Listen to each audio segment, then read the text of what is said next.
A study by the Water Research Commission has confirmed South Africa's looming COVID-19 third wave weeks in advance. The study was conducted in line with the global response to the COVID-19 pandemic and in partnership with SALGA.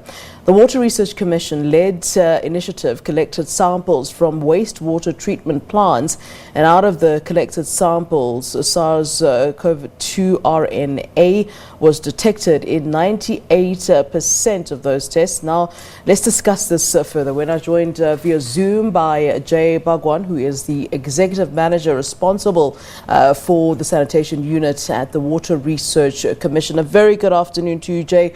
Thank you so much for being with us here on SABC News, sir. Afternoon, and a pleasure to be here to share some knowledge.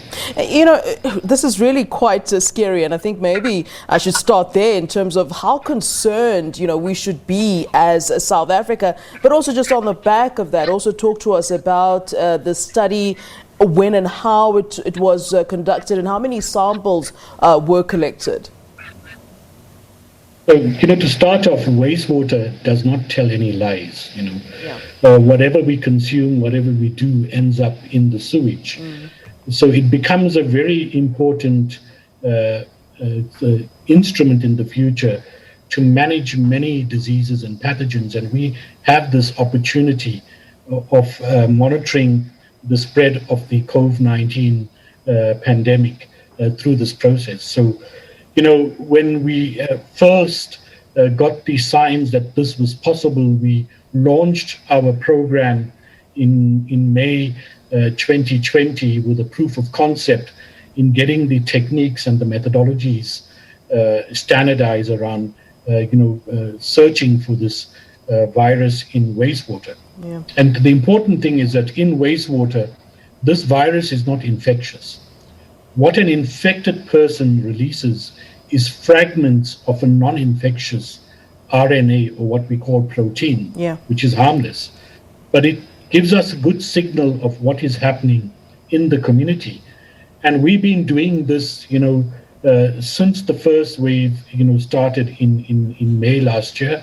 And we have not stopped doing that until now. On a weekly basis, we've been taking samples. Yeah. But the interesting thing is that as we started analyzing and looking at this data, and what we see is that there are two techniques on how we measure what is happening in a community in terms of the RNA signal. One is that we look at the numbers of RNA copies that is present in the wastewater, and the other is that we subject it to a PCR test like we do with clinical case studies, and we look for the amplification.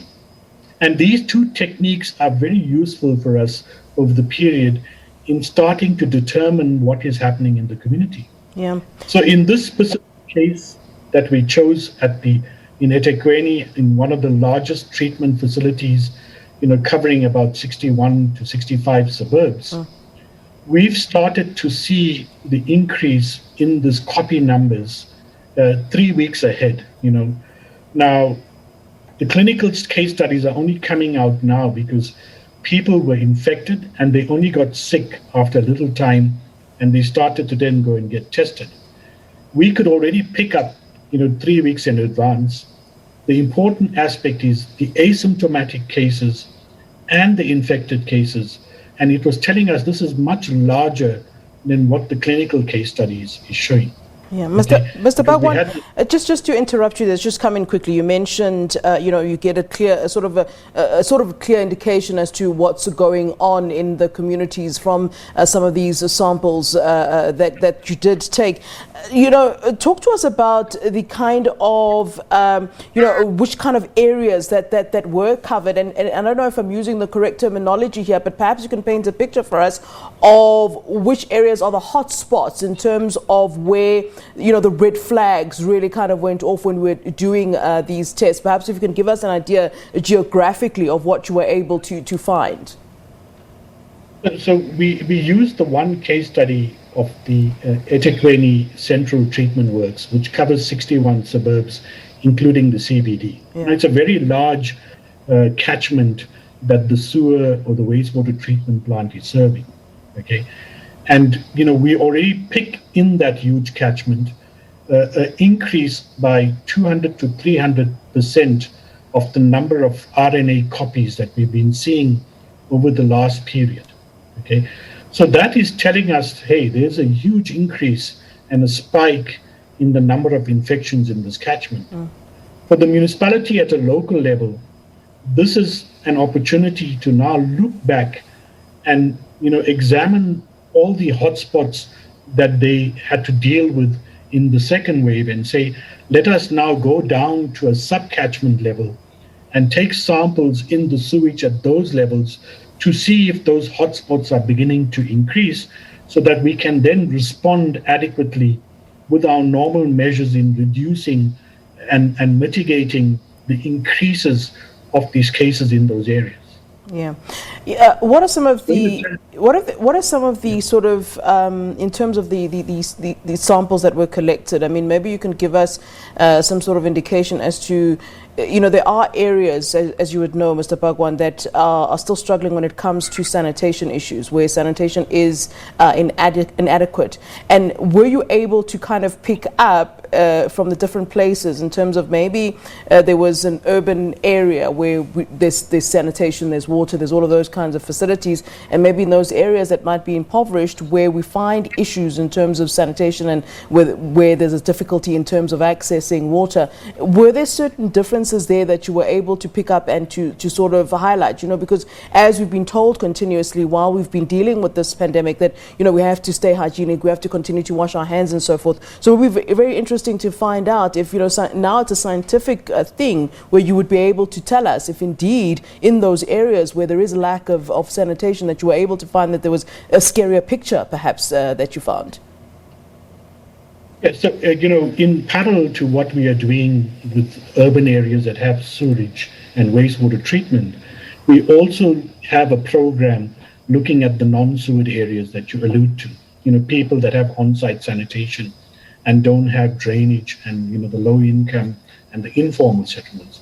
So in those areas, we are testing pools of water, but we're also testing the drainage areas that flow into the nearby streams, etc. And similarly, using this technique of what we call the amplification or the strength of the RNA signal in those waste streams.